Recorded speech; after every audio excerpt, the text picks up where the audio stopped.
Hello, this video is for all of my AP students and we're going to cover today paired passages. First of all, I hate doing videos. I hate being recorded. I don't like the sound of my voice. So make fun of me now and let's just get it, that over with. Welcome. I really miss you and I wish we could be in the same room together. But we can't, so I thought, all right, I'll do a video. Paired passages. This is a type of rhetorical analysis that I want you to learn.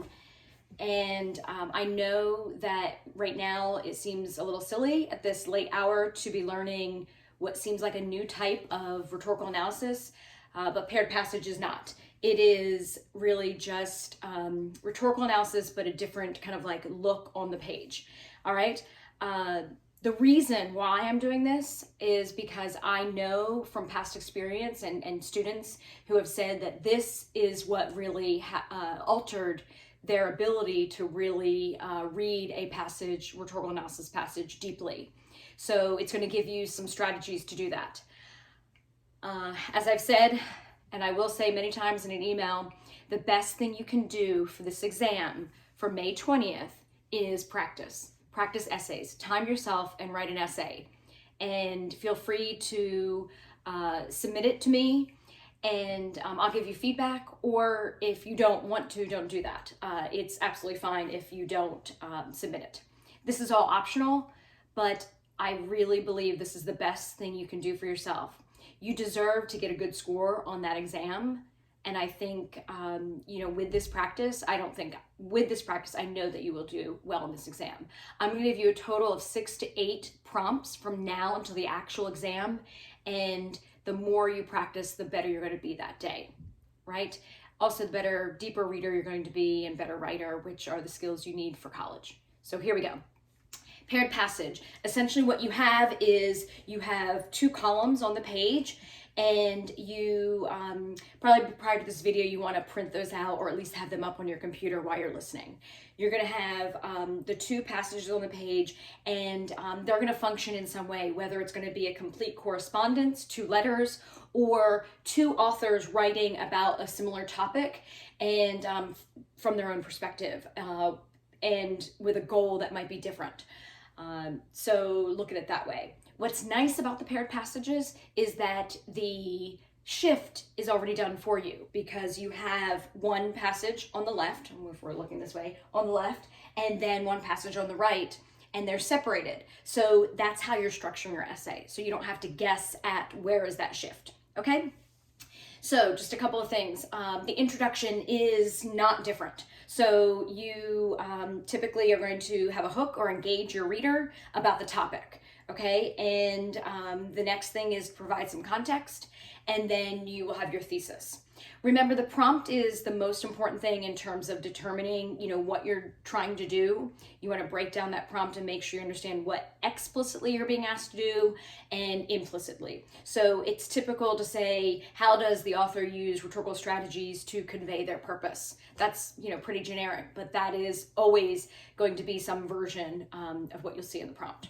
All right, body paragraph 1, if you look at my notes, I'm just reading from the computer because, well, my printer's not working. So in the body paragraph 1, you're focused on, the most important thing to understand is that you're focused on only that first passage or that first column on that left-hand side, in this first case, in that first letter. So you only are writing about that first letter. Think about it this way: when you write a rhetorical analysis, it's chronological. It's from line 1 to line 80. And so that's what you're doing in that first body paragraph. You're sticking to that first passage or that first column, okay? So you want to make sure you have a great claim, right? And then you have, you want to make sure you're focusing on what the author is doing. in terms of what is their structure, what rhetorical moves are they making, what seems to be, what's happening in that passage or in that letter.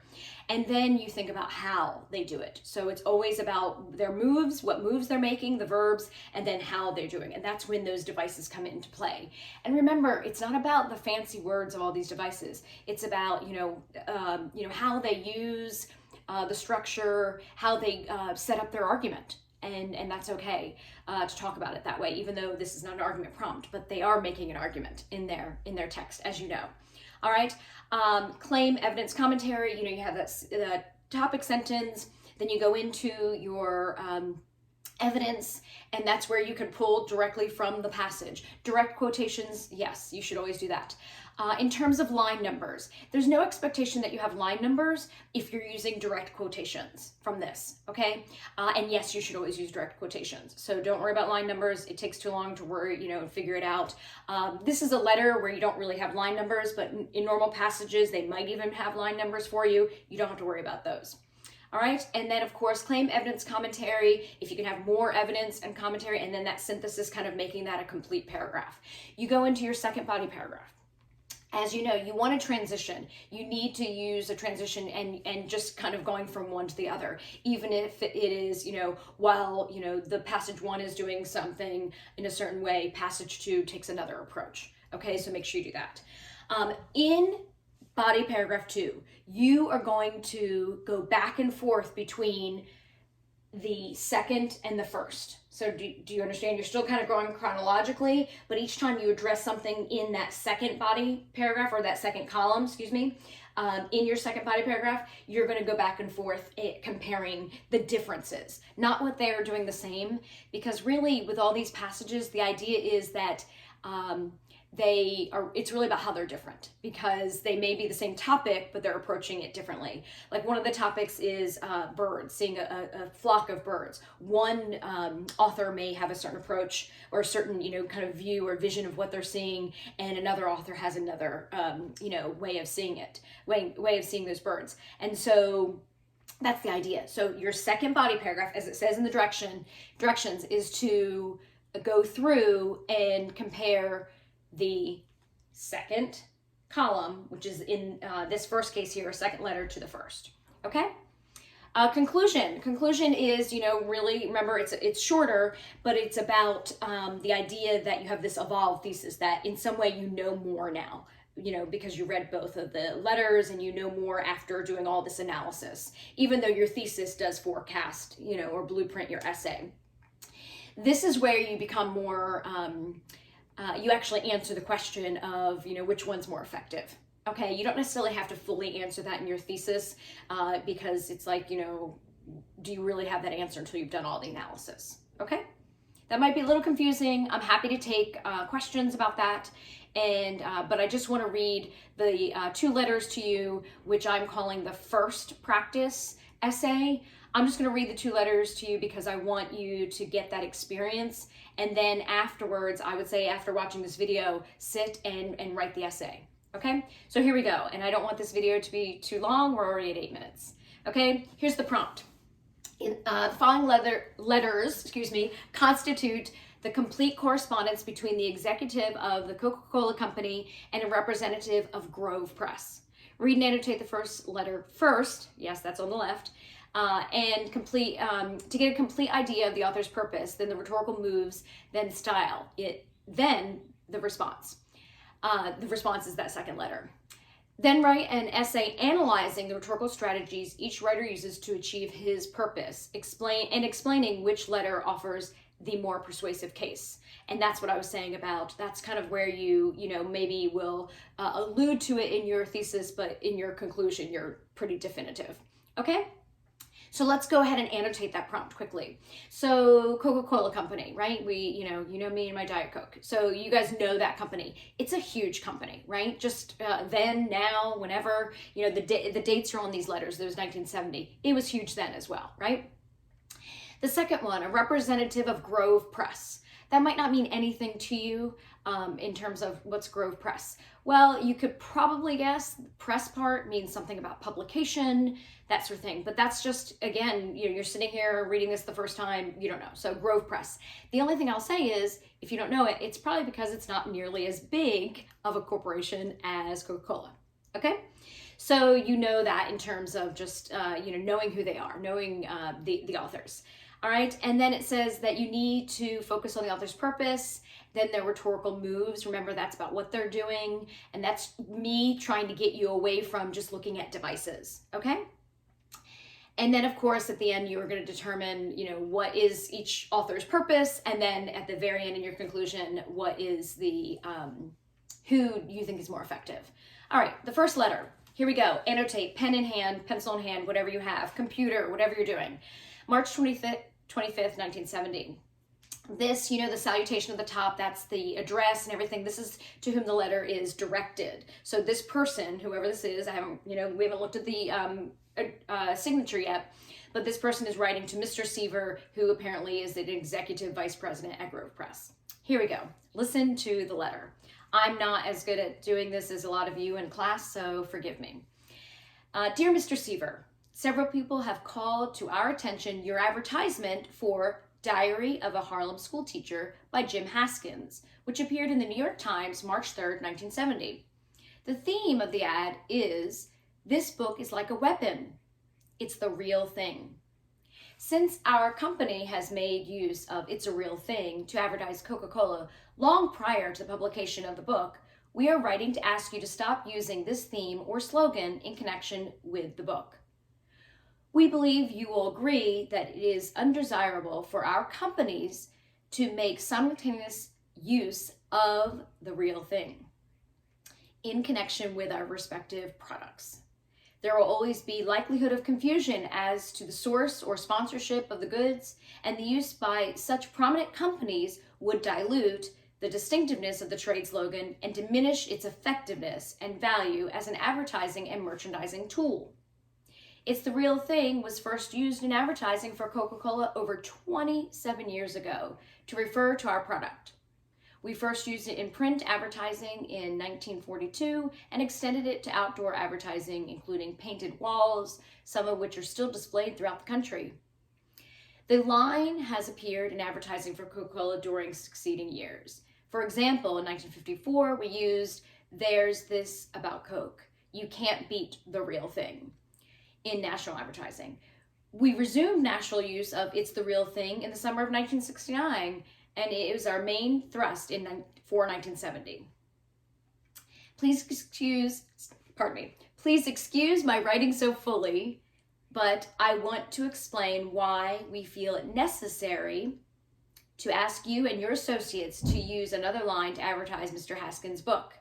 We appreciate your cooperation and your assurance that you will discontinue the use of "It's the Real Thing." Sincerely, Ira C. Herbert.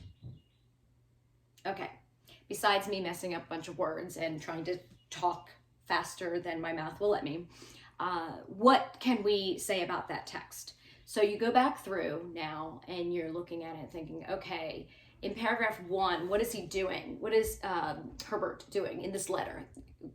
Several people, he learns of the information. So in that first paragraph, he's saying, I've become aware that you're using this particular advertising slogan to advertise or in connection with your book that you've published.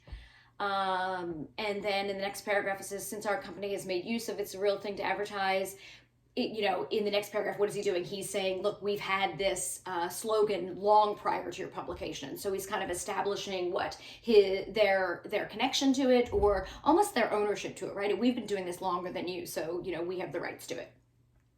All right, and then it says in that very second paragraph, his thesis, we are writing to ask you to stop using the theme or slogan in connection with the book. So that's his goal, that's his purpose, right? And then we have the next paragraph. This is his paragraph 3.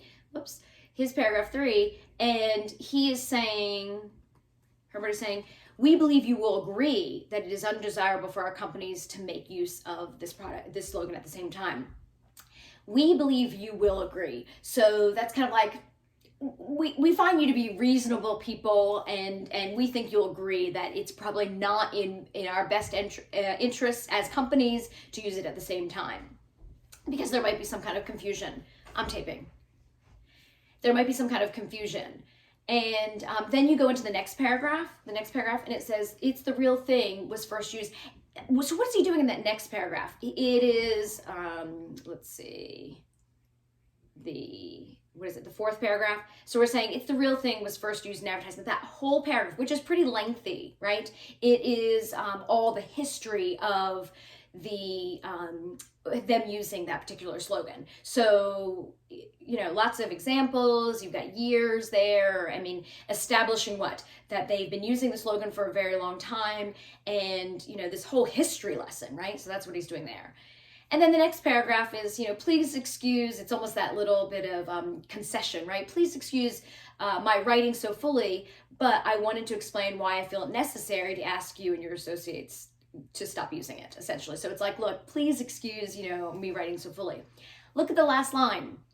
We appreciate your cooperation and your assurance that you will discontinue the use of it's the real thing.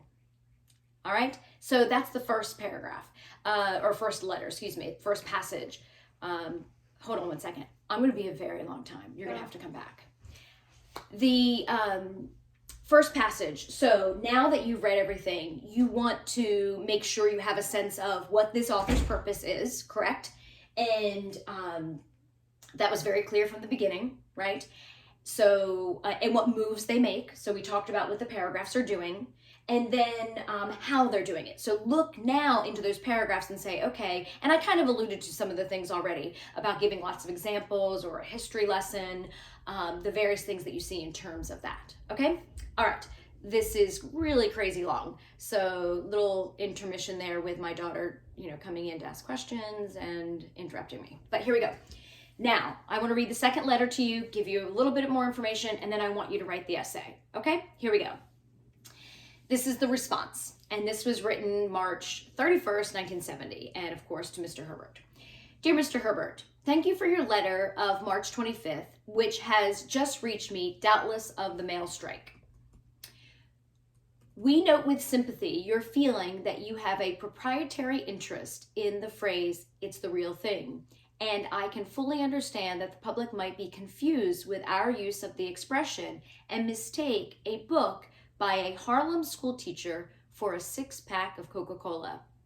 Accordingly, we have instructed all our salesmen to notify bookstores that whenever a customer comes in and asks for a copy of Diary of a Harlem School Teacher, they should request the sales personnel to make sure that what the customer wants is the book rather than a Coke. This, we think, should protect your interest and in no way harm ours. We would certainly not want to dilute the distinctiveness of your trade slogan or diminish its effectiveness as an advertising and merchandising tool, but it did occur to us that that slogan is so closely identified with your product, those who read our ad may well tend to go out and buy a Coke rather than our book. We've discussed this problem in an executive committee meeting, and by a vote of 7-6 decided that even if this were the case, we would be happy to give Coke the residual benefit of our advertising. Problems not unsimilar to the ones you raise in your letter have occurred to us in the past. You may recall that we published Games People Play, which became one of the biggest nonfiction bestsellers of all time and spawned conscious imitations, games children play, games psychiatrists play, games ministers play, etc. I am sure you will agree that this posed a far more direct and deadly threat to both the author and ourselves than our use of It's the Real Thing. Further, Games People Play has become part of our language, and one sees it constantly in advertising as a newspaper headline, etc. The same is true of another book which we published 6 or 7 years ago, $100 Misunderstanding. Given our strong sentiments concerning the First Amendment, We will defend to the death your right to use It's the Real Thing in any advertising you care to. We would hope that you would do the same for us, especially when no one here in our advertising agency, I am sorry to say, realized that you owned the phrase. We were merely quoting in our ads Peter S. Prescott's review of Diary of a Harlem Schoolteacher in Look, which begins, Diary of a Harlem Schoolteacher is the real thing, a short, spare, honest book which will, I suspect, be read a generation hence as a classic. With best wishes, sincerely yours, Richard Seaver. Okay, so now with that second letter, doesn't it change the first? Does it make you think, well, when I read the first letter by itself, it seemed reasonable. It made sense, right? However, hearing the second letter, it seems to maybe not be so reasonable. And you can see that the second letter, the Richard Seaver Grove Press, really did some of the same things that the Coca-Cola letters did in terms of addressing the points that they want to make in a very similar fashion, right? They also used a lot of play on words, wouldn't you say? All right, so now that you've read both, I want to make one more comment. I want you to write the essay. A couple other observations that maybe you didn't get. In Herbert's letter, that was the first letter, you had, he was reasonable and credible, but then becomes direct and almost a little aggressive or passive aggressive at the end. Then you have in the second letter, Seaver's tone being sarcastic, mocking, and maybe even a little condescending, right?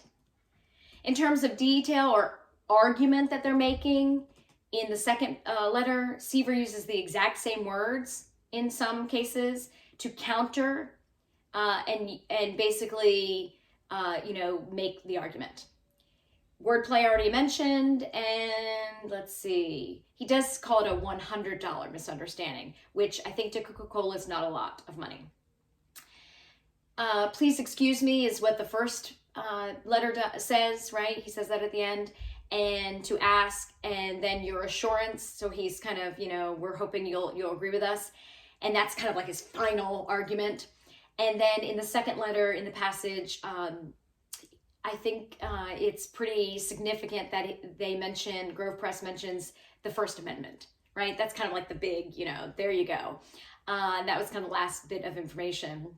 And yeah, I hope this helps. What I'd like you to do right now is write the essay.